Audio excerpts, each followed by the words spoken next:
Hala, gumagalaw. Hindi totoo Hala, yan. gumagalaw yung Bola lang yan. lagay ng takip ng ulam mo. Ano kayang nangyayari?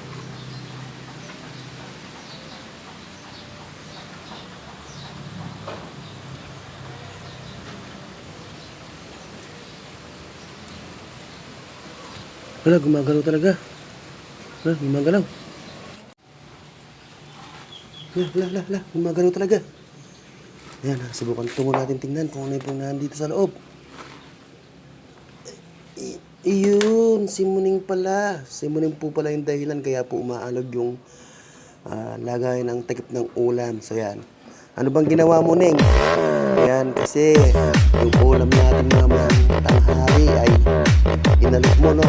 Ayan po, si Muning pala, si Tusay pala ang dahilan. Kaya po umaalog yung bagay na ito. Ayan, Muning, ha? Sige, gutom ka na?